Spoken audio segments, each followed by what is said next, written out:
billions of dollars we receive in tariffs. We are making a lot of money from countries that took advantage of us for years. They took advantage of us like nobody's ever seen.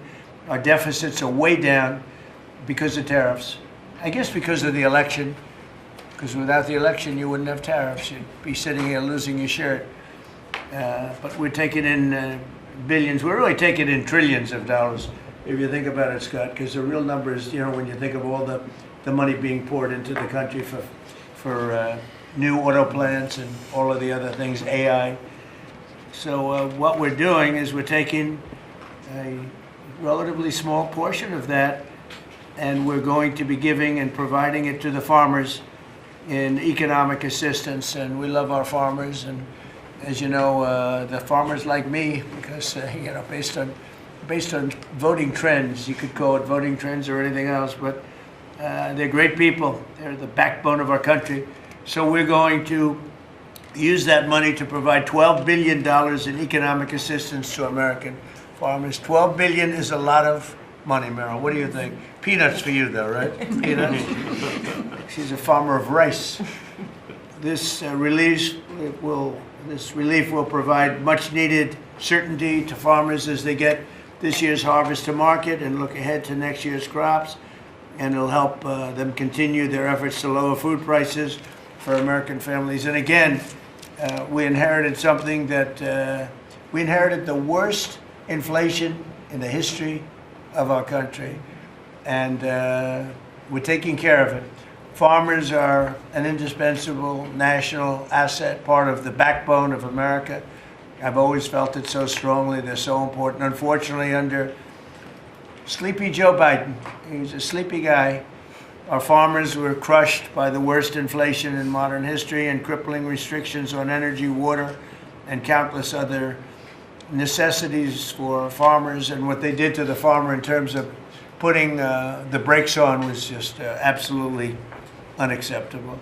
In my first term, we had an agricultural trade surplus by a lot. We had a big surplus, meaning we were exporting American agricultural products all over the world, making a net profit, and in many cases a very substantial profit. He came in and ruined it. Biden turned that surplus into a gaping agricultural deficit that continues to this day, but we're knocking it down. It's starting to go very good. In fact, China, as you know, is buying a tremendous amount of soybeans, and the number, I spoke with President Xi recently, very recently, and I think he's going to do even more than he promised to do. So I think the relationship is a very good one. I think he's going to do more than he promised to do, and what he promised to do is a lot. So we're very happy with that. In the last year, Biden bankruptcies rose by 55%, having to do with farms. So farm bankruptcies under Joe Biden went up 55%. That's not good. But now we're once again in a position where a president is able to put farmers first, but unfortunately I'm the only president that does that. On day one, I terminated the Green New Scam.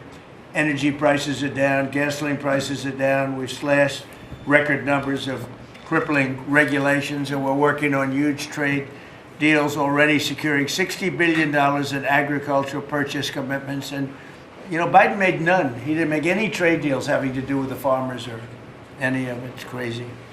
China committed. He was the worst president in the history of our country, by the way, in case anybody has any questions. China committed to over $40 billion of soybean purchases, and that's a commitment. And I asked President Xi if he could even up it, and I think he'll do that. I mean, not a commitment. The $40 billion is a commitment, but the soybean farmers are quite happy.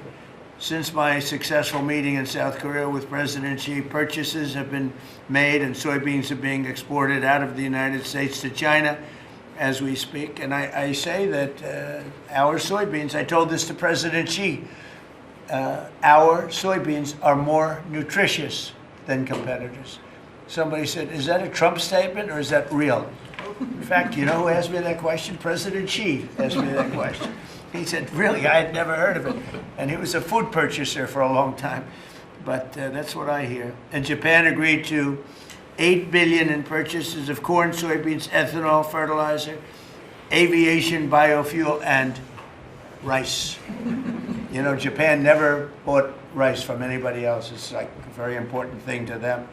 And they agreed to buy rice, okay? Absolutely. So I also proudly signed into law the largest tax cuts in history, and the one big beautiful bill, the monumental tax relief bill that is benefiting very, very strongly, benefiting the American farmer. And I think also for farmers, we have, as you know, and we got this, the estate tax, or the death tax as they call it, on farmers, on small businesses. You don't have to pay it anymore. A lot of farms would, you love your children, and your children are great, and they want to be farmers, and you leave the farm of your children, and a lot of farms are, you know, sort of cash poor, land rich, cash poor, and the kids would go to the local bank or to any bank, and they'd borrow money to pay the estate tax, and they'd end up losing the farm. They go bankrupt, and a lot of death too, you know, literally. Because they love their farm and they love their business and they love that way of life, they end up committing suicide. A lot of suicides. We have no more estate tax. How about that? Do you have children? I do. Well, let them know. Now, if you love your children, then it's good. If you don't love your children, you don't have to leave them anything. It doesn't matter what I just said. They're still young. I still love them. I have a feeling you love them. I still love them. I have a feeling you love your children. But the estate tax is a very big thing, so you don't have estate tax. You die, you leave your farm or whatever, or small business to your children, you don't have to pay estate tax. It seems to affect the farmer more than anybody else, because you can have a farm that's very valuable, and therefore you have to pay a big tax, but it's not a big value in terms of cash. Maximizing domestic farm production is a big part of how we will make America affordable again, and bring down grocery prices for American families. And again, these are prices that we inherited. When I left, we were doing incredible. In 4 years, what they've done to this country in so many, and not even mentioning the border and the criminals allowed into our country and all of the other. So I just want to say it's a tremendous honor being with you. I'd now like to ask Secretary Rollins to provide some of the details, followed by Secretary Bessent, Director of the National Economic Council, Kevin Hassett, Senator Bozeman, Representative Scott, and then we go to a couple of the farmers' representatives, but we'll all get involved a little bit. You can speak. Anybody is shy to speak in front of the press, and I don't blame you if that's the case, but farmers, Court Holub and Merrill Kennedy will say a few words also, and then we'll have a little discussion, okay? Madam Secretary. Thank you to the greatest boss in the world for a long time now. It's just an honor to be here. I'm going to keep my comments very short because I really want to make sure that you and the world gets to hear from our farmers. So a couple of quick points. Number one, this country and our farm economy is facing a crisis that we inherited that most of these farmers have not seen in their lifetime.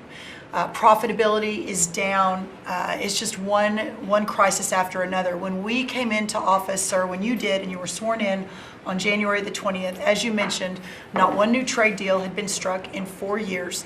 The cost of inputs for our farmers, fertilizer up 36%, manual labor up 47%, interest rates up 73%. When you combine the cost of inputs for our farmers married to no new trade deals, and then you're facing an administration whose priorities were DEI, climate change, putting the farmer aside. I mean, it was an absolute war on agriculture and on our rural communities. That all changed on January 20th. So as, sir, we are working, and you have been just so resolute. I mean, these are our people. Rural America is the fabric of our country. This is the way of life that preserves the American dream for the next 250 years as we celebrate the first 250 years. So we began to go to work immediately. What these elected officials sitting across from us did with the One Big Beautiful Bill, with a lot of help and direction from you, was the largest investment in rural America in any of our lifetimes. We will begin to see that effectuated next year in 2026. As we have fought to bring input costs down, you have talked about, and even this weekend did an executive order, signed one on looking into the reason that so much of these costs have been driven up over and over. Equipment, again, fertilizer, seed, et cetera, et cetera. We have to make sure we understand why that is. And then the continuing of the additional trade deals across the world. And no longer will America be held and beholden to the regime of other countries' tariff infrastructure. Instead, we are moving our products out across the world. Having said that, and we have been listening to the farmers for the last 10 months, 11 months, sir, that the bridge that is needed to get from the last administration and what basically happened under the last president and the last U.S. Department of Agriculture to this new golden age for farmers, where instead of farming for government checks, they can farm to feed their family and sell their products and pass it on to the next generation, that this bridge is absolutely necessary based on where we are right now. So as the president said, we are very pleased to announce that today we are going to be effectuating an $11 billion bridge payment to our farmers. The money will move by February 28th of 2026, but by the end of this month, so just in the next couple of weeks, every farmer that is able to apply for it will know exactly what that number looks like. So as you are going to your lender, as you are working to ensure and understanding what you can plant for next year, you will have that number in hand. And we will continue to talk to our farmers, continue to understand exactly what this looks like and what is necessary.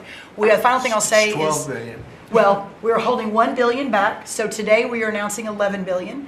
We are holding $1 billion back just to ensure that we are covering. So today's announcement covers all of our row crops, but some specialty crops and others that we are still working with to best understand where they are in the farm economy and ensure that we're making every forward-moving position that we need to. And then finally, as we move to this new golden age for agriculture and for rural America, as we continue to fight for these farmers and ranchers, their way of life, and those that are represented here represent hundreds of thousands of farmers across this country, just know that this president, I have never been around anyone who every time we talk, he asks, how are my farmers? Every single time. So we will never stop fighting. We will make sure that we're doing everything we can to ensure the next 250 years is just as bright, if not brighter, than the last. So thank you, sir. Brooke. Thank you. And this money would not be possible without tariffs. The tariffs are taking in, hundreds of billions of dollars, and we're giving some up to the farmers because they were mistreated by other countries for, I don't know, maybe right reasons, maybe wrong reasons. They weren't. They were trying to show us something, and it's really worked out really well. But because of the tariffs, this is possible. The other thing I'd like to add before going to Scott, and I think it's very important, we're going to also give the tractor companies, John Deere and all of the companies that make the equipment, we're going to take off a lot of the environmental restrictions that they have on machinery. It's ridiculous. I know because I buy a lot of that machinery for different things. We have a lot of big clubs with, hundreds, thousands of acres. And I buy a lot of stuff, and you buy it, it's got so much equipment on it for the environmental, it doesn't do anything, except it makes the equipment much more expensive and much more complicated to work.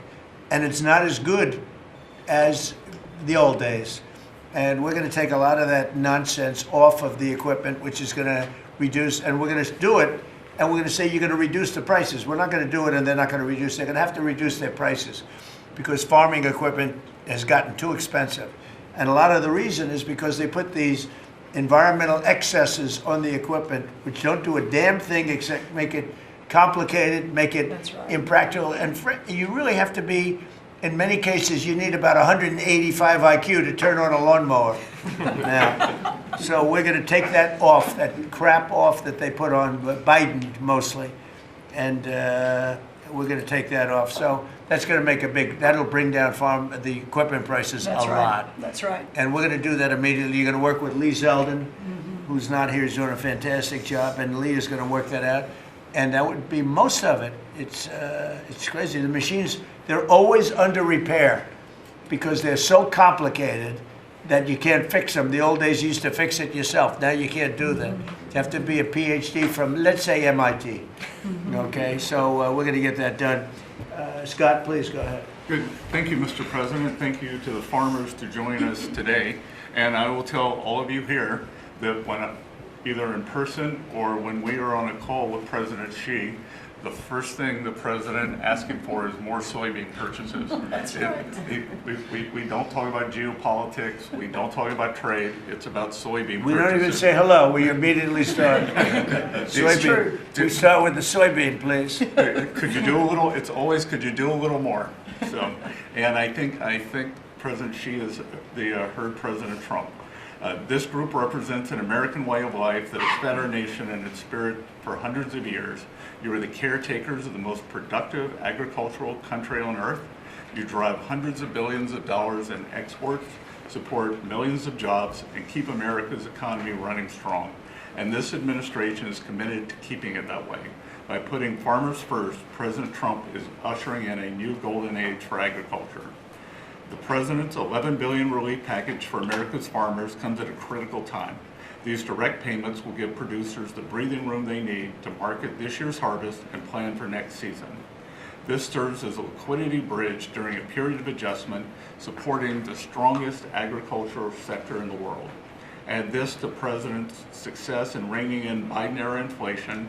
Thanks to the administration's pro-growth policies, input costs like fuel and fertilizer are easing, and credit conditions are improving. Interest rates are coming down, helping farmers prepare for the next harvest. President Trump scored a massive victory for America's farmers when he secured an arrangement with President Xi in Busan to reopen China's markets to U.S. agricultural exports, especially soybeans, sorghum, and other commodities. Under this framework, China committed to purchase at least 12 million metric tons of U.S. soybeans this growing season, followed by a minimum of 25 million tons annually for the next 3 years. And it's not just China. At the President's direction, Treasury, USTR, and the Department of Commerce have secured supplemental purchases of U.S. agricultural goods in major trade agreements across the world to open new markets to America's farmers.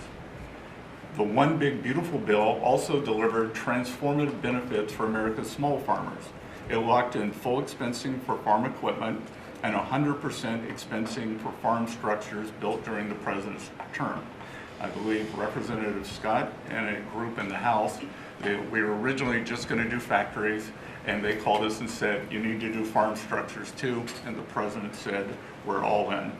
And it extended and enhanced much needed relief from the punishing death tax, giving family farms greater certainty as they plan for the next generation. Mr. President, thank you for putting America first by putting your farmers first.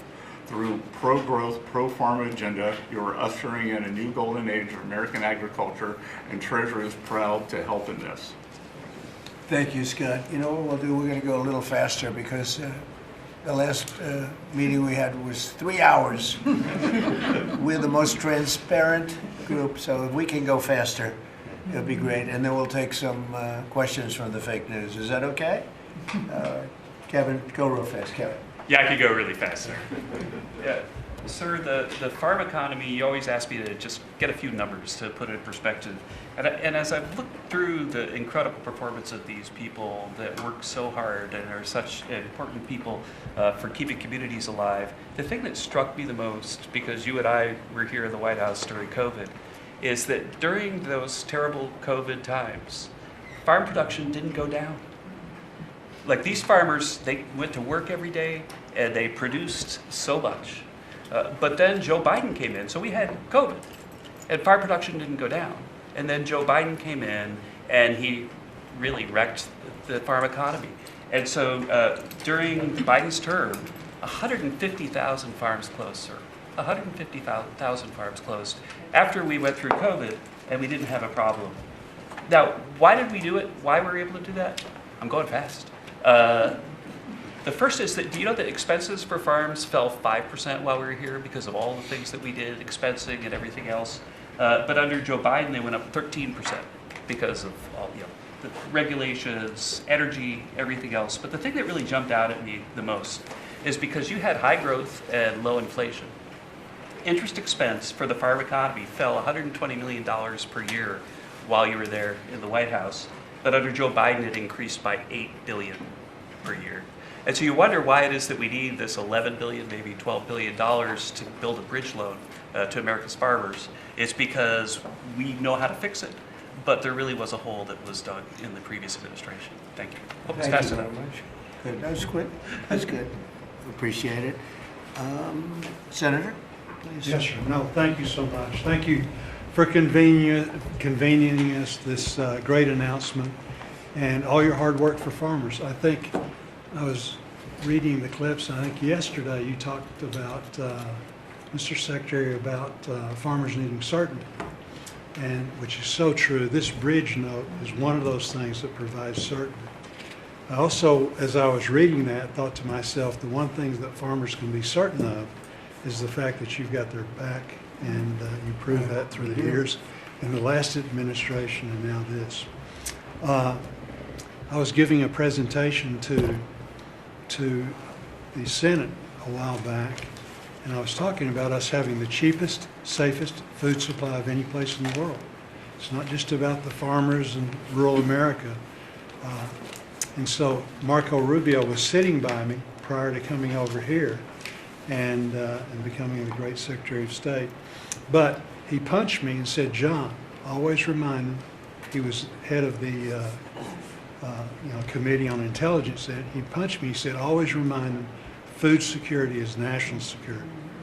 So this is important for so many different reasons. And again, I appreciate you for recognizing that, not only now, but when you were campaigning in your first election, how you treated the farmers in your first administration, and now stepping up. So we look forward to helping you. If we need some additional help, looking to Congress or whatever, we'll be there for you. So We're taking in so much money with the tariffs now that it's such a pleasure. Without it, we wouldn't be able to help you. We're making our country, we're the richest country in the world now. And, we have a big decision. Hopefully we're going to get the right decision. It's such a big thing in the Supreme Court right now. We have a lot of bad people opposed to us, people that hate our country. Other countries are involved, some real sleazebags that I know, political sleazebags. And they're trying to take that away from us. And we have other methods, but they're not as powerful. They're not as quick. Some of the wars that I solved wouldn't have been solved using those methods. So it's a very important thing, the tariff. The decision of the Supreme Court's a very important thing. And Scott, we can do it other ways, but it's slow and it's cumbersome, and it doesn't have the power. It doesn't have the national security power that we have. So I hope we're going to be successful. That's all I can tell you. Austin, please. Thank you, John. Well, first of all, President, thank you for the selection of Brooke Rollins as Secretary of Agriculture. That was a big first step. You want to keep her? Absolutely. Can I Absolutely. butt in and second that? She's not only her, but her staff does a tremendous job. I agree. And Remember we really eggs? do Remember we came in and all she does. Absolutely. the people in the media, I'm going to be nice, people in the media were 3 days into office, Susie, right? They're saying egg prices are up like 90%, more than that. And I said, I just got here. I didn't know about it. Anyway, she got those prices down to below what they were before. She's doing a great job. Now beef is starting to come down, and some other things are starting to come down. Again, we inherited these problems, but we're getting them down. Go ahead, please. She's a fact-based decision maker, and the egg issue is where I learned about her. She said, we're not going to use a vaccine that doesn't work. We're going to develop a vaccine that does. Right. And that is 100% what it takes. And so we have to make decisions based on facts. And President Trump, the trade issues, I want to thank you for exposing what other countries are doing to us. Yep. I want to mention one specifically for the benefit of Kevin and Scott. I hope they're paying attention to it, but the European Union deforestation regulation, where they are imposing on our landowners rules that were established for Brazil, and now they're telling the American farmer what they can and can't do on their own land through this European Union deforestation regulation. Now, what is it? Explain that. They are telling the American farmer that if their timber is cut and they are going to use that land for pasture land or for production agriculture, that they will not take the timber or the byproducts from the sale of that timber. And I have talked with James a little earlier about we need to make it clear to Europe, Mr. President, If you could give me a 2-paragraph statement on that, I will give that to them, and they will do what they have to do. Yes, sir. We're always helping them, and they do this kind of stuff, and they pass little regulations that cost billions of dollars. It takes them 2 minutes to do it. They do it. Very tough, no good.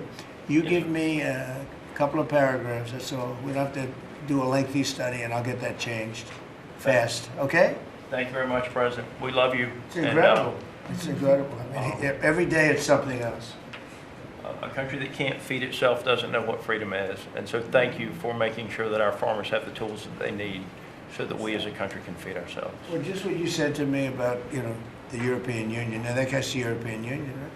We have to be able to act quickly with tariffs. We can't just, go to a committee, go to a study that takes 7 months and talk. We got to be able to act quickly. So thank you very much. Thank you. John? So, thank you. I think that's the message from Farm Country is thank you very much. In the Working Family Tax Relief Act, or as my young staffers call it, OB3, there is a tremendous amount for farmers and ranchers. You mentioned the credit as far as estate tax, which is so important. You analyzed it just right. But also in there, we enhanced ARC and PLC, which is a countercyclical safety net, thanks to the strong leadership of Senator Bozeman and our colleagues in the House. We also included the Farmer Act, which was my bill to make crop insurance more affordable. These tools will kick in next year, Mr. President, in a big, big way for our farmers. Big time. And people aren't even really looking at it yet. But it's going to be a very big deal. So today is all about bridging to get there. And I want to thank Secretary Bassett and Jameson Greer. They're tremendous. And they're negotiating hard out there for farmers and ranchers. And I know it's because you're setting the tone. But this is that bridge. And so we need to come back to Secretary Rollins. Thank you. Your leadership on this was vital. And Mr. President, you're right, they love you in Farm Country out there. All you have to do is drive out and see the flags and the signs all over the fields. On the hay bales, right? It's a great honor. They're great So, people, the best people. This is really important. Really important for our farmers and ranchers. Thank you very much. Hey, you're doing a great job too, John. Thank you. And whatever we need, we get through the Senate, we get through the House, we'll get it done. I think we'll start maybe with Court Hollow, and you come from that place that I'm very happy with. I hail from the great state of Iowa. I'm surrounded here by some of the greatest farmers in the area and from across the country. Anything from rice farmers, we've got all sorts of cotton farmers, everything. Everything is here represented so well. And first off, from me, I want to say thank you for this bridge payment. It's Christmas early for farmers. And just to kind of have an icebreaker here for the story, I've got a 2-year-old little boy at home. 2-year-old little boy and a 4-month-old little girl. And the other day I was reading my little boy a story at night, putting him to bed, and he said, "Daddy, I don't want Santa Claus to come to our house for Christmas. I want President Trump." And I think, Mr. Trump, I think you brought Christmas to farmers with this bridge payment. We'll be able to farm another year, help us get by. It's such an honor to be here with you. I lost my grandfather and a hard hand in 2002 in a farming accident. And he instilled in me at an early age to love the land, to take pride in what we do. Was that a machine accident? It was a machine accident. And it gets in your blood to farm. It's in our blood. Despite what happened, I want my 2-year-old to farm. I want my 4-month-old daughter to have an opportunity. And what you're doing here in DC is working. You have a backbone to stand up to other countries for trade. You're getting things done. Tax provisions. I'll be able to potentially pass on a farm to my children because of you. Ethanol. You're working for ethanol. Trying to get E15 year-round. We're dealing with California, Prop 12. Let's continue to work on that. I think we can have a lot of domestic product used here in the country, and we can keep America first, and you're good at that. That is who you are. And if we keep that E15, you could have the biggest. E15 is a big deal? E15 is a great deal, year-round. Okay. You could have the biggest stamp. I did that, Trump did that, and we would thank you. Farmers would love you more than anything if we could continue that. Continue to use domestic product, use the byproducts, and even be able to export to other countries. And so what you've done here, and just having us here in the White House with you, sitting beside the Secretary and all these other great individuals here, what a true honor. And I will take pride in this meeting, and I will take this home for many generations to come. And because of what you're doing, hopefully them generations can stay on the whole Bland farm. Well, we're going to bring you into the Oval Office when we're finished, okay? The farmers, That'd be nobody amazing. else, just the farmers. And we'll take some pictures. Our representatives also, okay? We have to look at that, because they're doing a great job, John and Austin. We appreciate it. You're doing a great job. Meryl, go ahead, please. Tell us about rice. Rice. Well, thank you, first of all, for inviting me here. And my friend, the secretary, you have an incredible lady right here. She really is. Along with being a mother of 3 and a wife, I run my family's agribusiness, Kennedy Rice Mill, in a little town called Marouge, Louisiana, about 1,000 people in the northern part of the state. We employ around 150 people, taking rice from the field to a finished product, supplying some of the largest food companies that many of you would know here domestically, but also abroad. And my sisters and I, because there is 4 of us, right? I'm the youngest of 4 daughters, started our own rice brand a few years ago to just tell the story of American agriculture that hadn't really been told before. But I wish I was here under better terms. I'll tell you, I think the rice industry thanks you sincerely for what you have done for the California rice market into Japan. It has been monumental for our industry. But us in the South are really struggling. I mean, this is not just a crisis. I would say it's almost a market dynamics that really are true in an anti-competitive nature, right? So it follows what you sent out this weekend. And we do believe that countries are dumping rice into this country today. We've never seen imports this great. Which countries? India, Thailand, even China into Puerto Rico. Puerto Rico used to be one of the largest markets for U.S. rice. We haven't shipped rice into Puerto Rico in years. So this has been happening for years. This didn't start during your administration, but unfortunately, we're seeing it in a much bigger way now. The tariffs are working, but we need to double down because You want more? I mean, well, I understand. they're cheating, right? They're Yeah, no. not. They're just Could I ask- subsidizing and then Scott, and then India, they- tell me about India. Why is India allowed to do that? They have to pay tariffs. Do they have an exemption on rice? No, sir, we're still working on their trade deal, so we'll. Yeah, but they should be dumping. I mean, I heard that from others. You can't do that. There's Okay. a WTO case against India Give me right the now. give me the countries if you could. Go ahead. India. Who else? So Mark it India, down. Which is good. Yes, sir. India, Thailand, China into Puerto Rico, not into the continental U.S., but into Puerto Rico. Those are the main culprits. So Puerto Rico used to do a lot of business, and now you're 100% Puerto Rico was U.S. based, all right. and So now easy to it's. settle. Okay. But there's others too, and I can get you a full list. Give as me well. a full list. Yeah. Of course I can. All right. So. Go ahead. So truly, this is a national security issue. I think you put it just perfectly.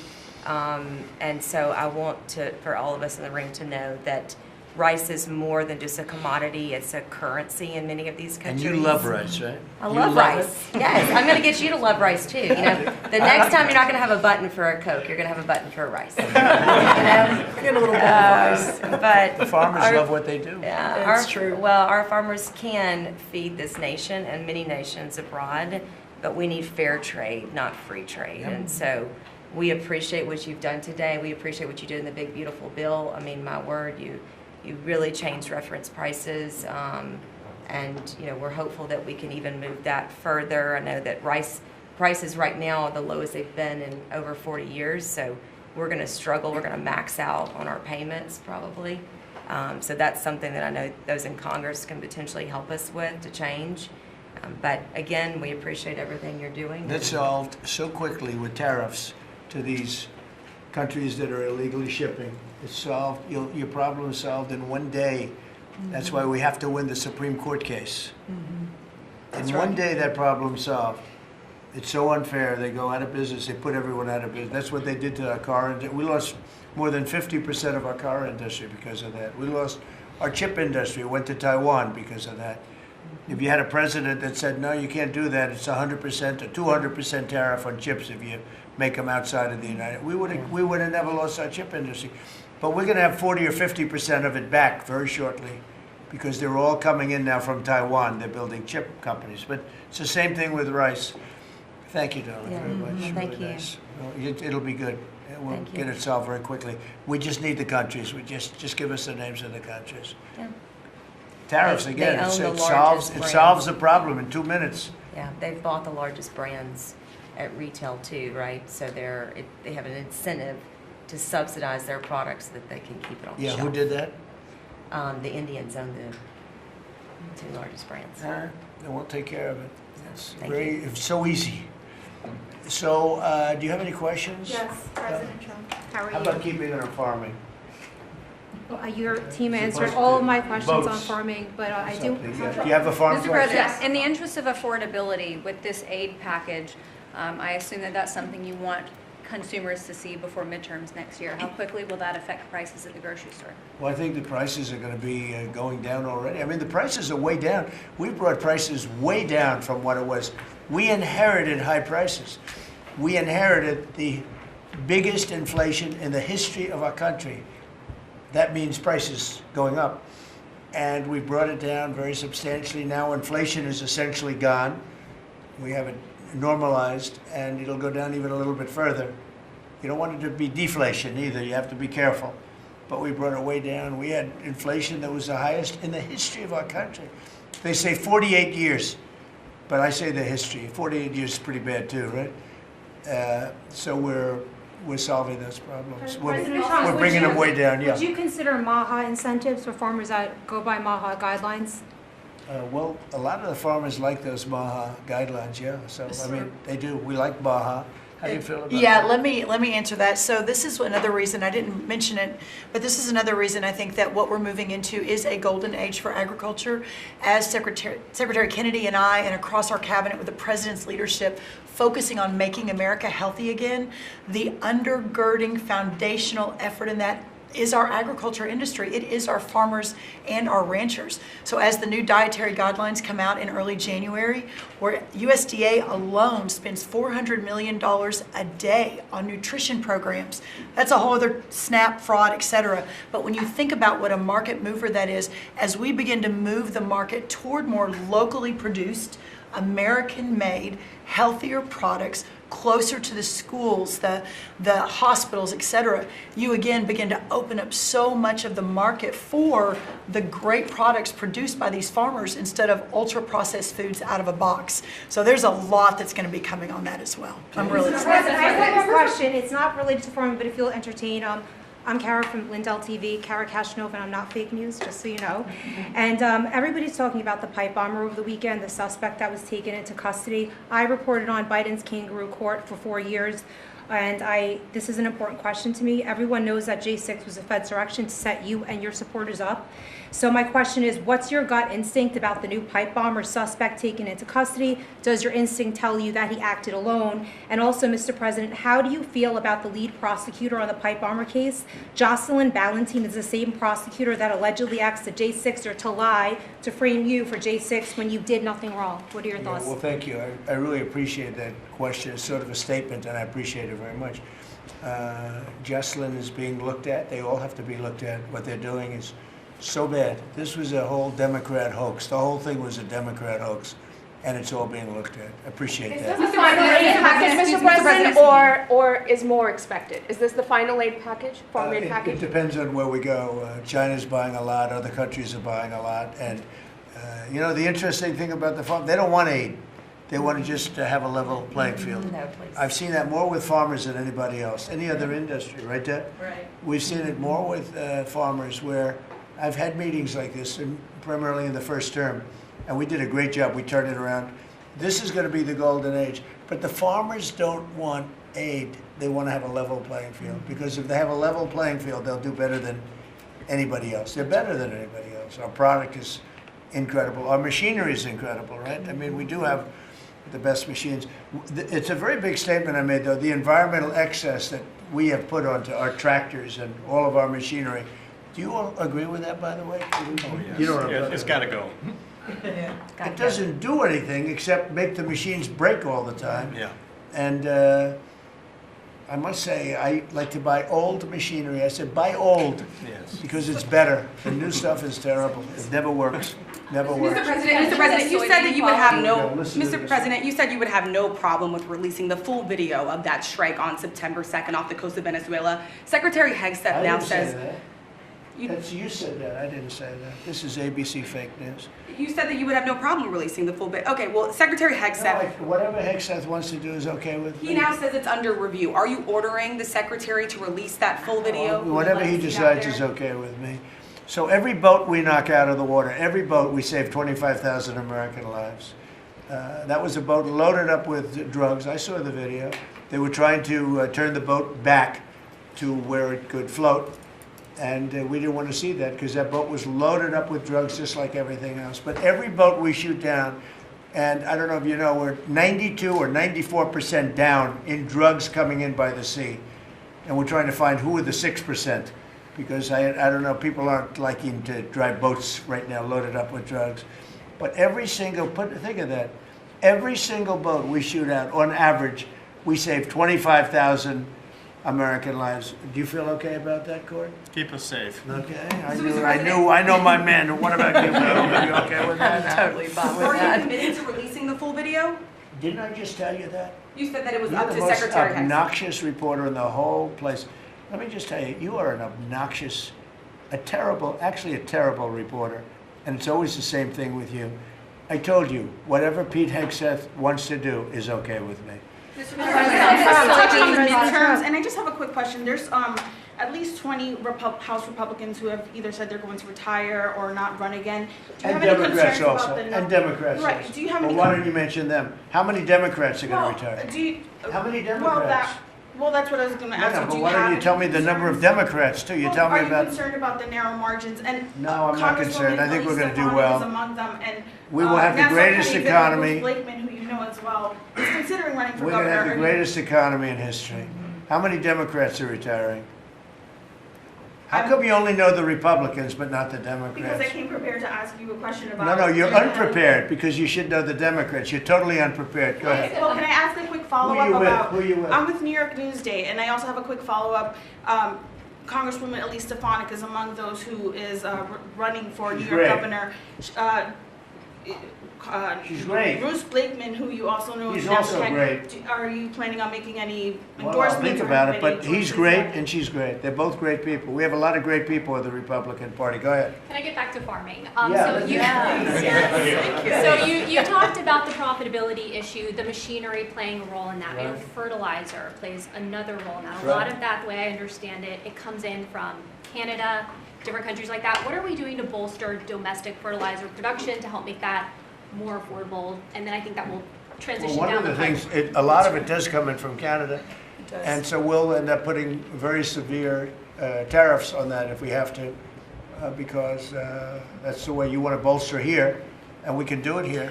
We can all do that here, but I would say what you do, you put very severe tariffs on from coming into other countries. You'll be making your own fertilizer very soon. In fact, Secretary Burgum, this cabinet is so remarkable. Instead of just seeing each other every month, we're literally talking every day, multiples of times a day. But our Secretary of the Interior, I, and Secretary Bessent and others, we have a whole plan in place, including the reshoring of fertilizer and the opportunity to do it in America.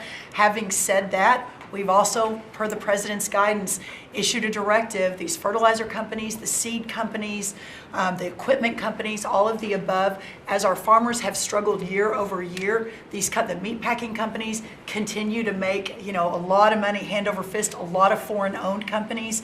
So that's why the president has been very unequivocal in saying we got to figure out why all these input costs are skyrocketing and all of our farmers are struggling, which we're going to do. So That is a when they great take- question and When very they take like important. fertilizer out of the country, all of a sudden we don't do it anymore. Then they start charging and sending the, very high prices from other countries, whether it's Canada or somebody else.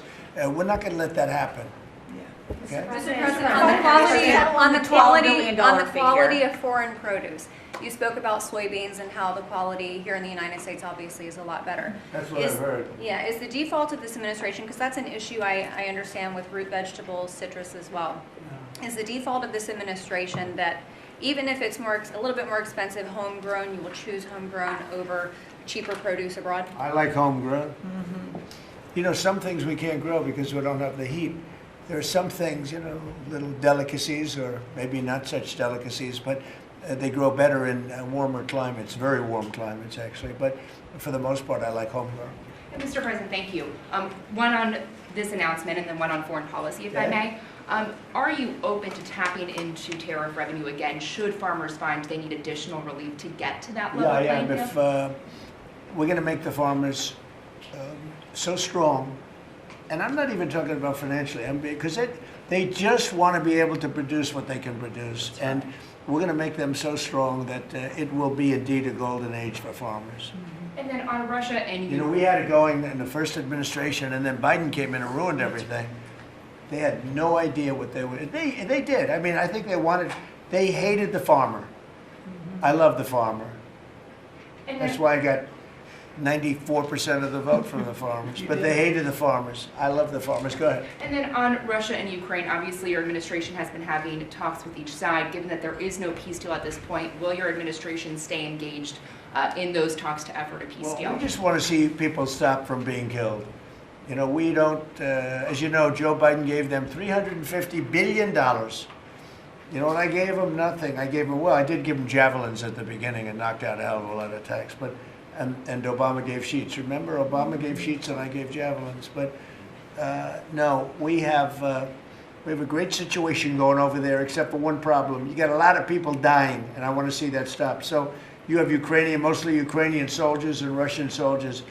Last month, 27,000 soldiers died, mostly soldiers. A few people from the dropping of a missile in the middle of Kiev or wherever, which is a terrible thing. But mostly soldiers. 27,000 soldiers died last month. That's what I want to see stopped. We, as you know, we now sell equipment to NATO at full price, and NATO takes that equipment and probably gives it to Ukraine. I guess they could give it to others too, but for the most part, give it to Ukraine. And they're working with Ukraine in terms of distribution of equipment, missiles, etc. But we aren't spending money. What we are doing is spending time on a humane basis. We want to see if we can stop the killing of 27. It would have never happened. This war would have never happened if the election weren't rigged. If I were president, this war would have never happened. President, you talked a lot about the soybean purchases. You've talked a lot, obviously, about China's soybean purchases. Some lawmakers from North and South Carolina have raised concern that U.S. tobacco farmers were told that China would not purchase flu-cured tobacco this year. Has that come up in your conversations at all? I haven't heard that, but we're doing well. The tobacco people, because of the deals I made, they're doing very well. But that could be, if it's the case, I can get it solved very quickly. Do you President Trump, let us know how you settled on this $12 billion or $11 billion plus $1 more billion figure? We looked at how they were hurt, to what extent they were hurt. We did a very, steady progression of charts, and we figured out a very exact number, and it was about $12 billion. Okay? President Trump, if you had one Christmas wish for America besides making American farmers great again, what would it be? I would say very simply, I go by a statement when people ask that question. Remember that question was asked to Ted Kennedy, and they said, "Well, what are you going to do to make America great?" And he couldn't answer the question. I have a very simple: we're going to make America greater than ever before, and we're going to do it through a series of tariffs, intelligent, taxes and incentives, and our country has never been stronger. We've never had anything like coming in. We have $18 trillion coming into our country right now. There's never been anything like it. And if you ask me that, I'll say I just want to keep doing what I'm doing because there's never been anything like it's happened. Do you support The biggest number ever in history was $2 trillion, and we're at $18 trillion. This is money pouring into our country on building car plants, on building AI plants. We just want to keep doing exactly what we're doing because nothing like this has ever happened in the history of the world, not just our country. There's never been, Scott, would you say that's right? There's never been anything like the investments coming into America. So this is President, do a you- record year. Record year. Do you support the Paramount deal, sir? On healthcare, Mr. President, 22 million Americans are expected to see their healthcare insurance premiums start to rise by the beginning of next year. You're talking about because Obamacare is so bad? Yes, well, sir, because the Obamacare subsidies are expiring. Are you That's going to do because any? Obamacare is so bad. What is the Republican plan? Are you going to let that happen on your watch? What I'm going to do is, if the Democrats go along with it, which they don't want to because they want to make the insurance companies very rich, okay? I want the money to be paid to the people to go out and buy their own health care instead of paying to the, the insurance companies, their stock has gone up 1,700% in a short period of time. Did you know that? 1,700. You wish your corn went up, right? But the insurance companies' stock has gone up by 1,700%, 1,800%. They're taking in trillions of dollars. I don't want to pay the insurance companies anything. And I know a lot of them, but they're owned by the Democrats. And the Democrats have, Obamacare is a setup to make insurance companies rich. And I want to pay the people, and I want the people to go out and buy their own health care. And that's what we want to do, and that's what the Republicans want to do, because Obamacare is a disaster. And I said it 5 years ago, 4 years ago, 3 years ago. It was always a disaster. It's bad health care that's too expensive for people. And now your premiums, and you said it better than I said it. You said the Obamacare premiums are going to go up. They're going way up. And what I want to do is have the money. And you know who's getting that money? A lot of it is the insurance companies. I want the people to get the money and go out and buy their own health care. And everybody wants that, right? Okay. When Mr. President's putting that bill on the floor, sir. Do you have any reaction on the fine that was imposed to X by the European For Union? what? To X, to the platform X, the fine Wow, that the that European was Union pretty imposed. amazing. You're talking about, is that European Union or is it, who did that? European Union or UK? Yeah, the European Commission. Whoa, that's a nasty one. Do I you don't consider it know. an attack? Elon has not called me to ask for help on that one. But no, it's a tough thing. I don't think it's right. No, I don't think it's right. I don't see, how they can do that. No. I'll speak about it later. I'm going to get a full report on it. Look, Europe has to be very careful. They're doing a lot of things. We want to keep Europe Europe. Europe is going in some bad directions. It's very bad for the people. We don't want Europe to change so much. They're going in some very bad directions. That was a big thing. You directed a review of the childhood vaccine schedule, possibly to match what is on par with peer nations in Europe. Would you support ending federal mandates and just making those recommendations for schools? You're going to have to say it again. As far as the vaccine Louder. As far as the vaccine schedule for children, would you support ending the federal mandates and making it optional for schools? Well, we're looking at a lot of things having to do with vaccines and with the different. I think we take like 88 different shots, all wrapped up in one big glass of stuff like that, and we're going to be reducing it very substantially. Do you support the Paramount It'll be safe, bid, Mr. President? but we're going to be reducing it very Do you substantially. support the Paramount bid for Warner Brothers that came I don't this know enough morning? about it. You spoke about Netflix last night, saying you have concerns about them. I know the companies very well. I know what they're doing, but I have to see what percentage of market they have. We have to see the Netflix percentage of market, Paramount, the percentage of market. I mean, none of them are particularly great friends of mine. I want to do what's right. It's so very important to do what's The right. Paramount deal is supported by Jared Kushner, Mr. President. Would that impact your decision? If Paramount is, I don't know. I've never spoken to him about it. He's really trying to work on Gaza. I think his primary thing is Gaza. If you're making house visits on Christmas Eve, as he suggested, does the beast need to be fitted with sleigh rails? You want to answer that question? Absolutely. We should put sleigh rails on the beast, yes. Madam Secretary, do you support that? Go ahead. That Republican plan that you just talked about when it comes to health care, when do you expect Republicans to put Oh, that we're on? looking at it very strongly, and we're also going to the Democrats and asking them to do it. The Democrats want to make the insurance companies rich. They're all paid off by the insurance companies. A tremendous amount of the insurance company funding goes to Democrats. Why don't you ask that question of the Democrats? Because I would love to do it. I'd love all of the money to go to the people. They go to the people. You know, I put that out 2 weeks ago. It became #1 viral. People love it. I want the money to go for healthcare, to go to the people and let the people buy their own healthcare through an account. They can buy their own healthcare. And everybody loves it, except for the Democrats. And you know why they don't? Because they're paid off by the insurance companies.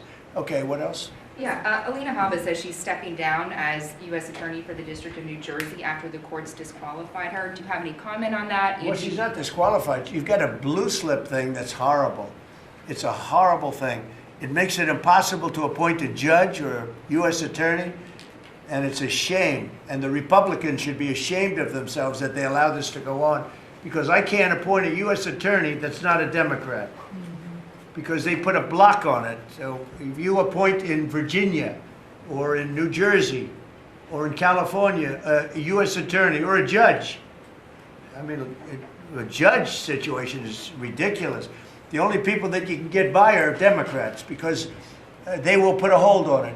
If I put up George Washington and Abraham Lincoln to be U.S. attorney in New Jersey or to be U.S. attorney in Virginia, we have Democrat senators, they will not approve them. And this is a gentleman's agreement that's lasted for too long, and it doesn't make it, especially in light of what's going on today. It means you can't appoint a Republican U.S. attorney, and we don't play the same game with them, but they do.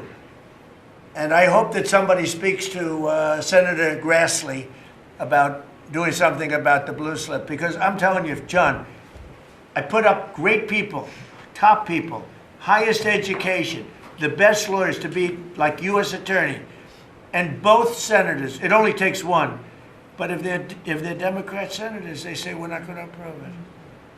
I had a couple of them say, why don't you appoint Democrats? All because Senator Grassley, with his blue slip stuff, will not let anybody go by. By the way, the Democrats have violated the blue slip provision on numerous occasions, but we don't do it. And what it means is, I guess I just have to keep appointing people for 3 months and then just appoint another one.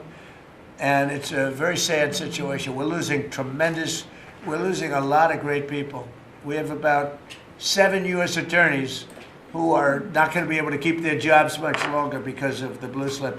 Because unless, I think I know why they did that, to protect their ass. Okay, that's why they did that. But it should be done away with.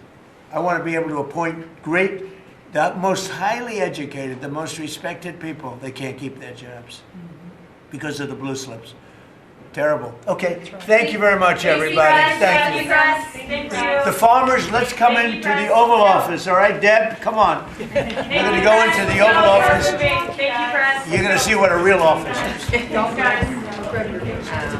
keep your little... Thank you, press. Let's go. Let's go. Thank you. I keep it. Tyler. Keep going. Thank you, press. Hey, Tyler. Thank you.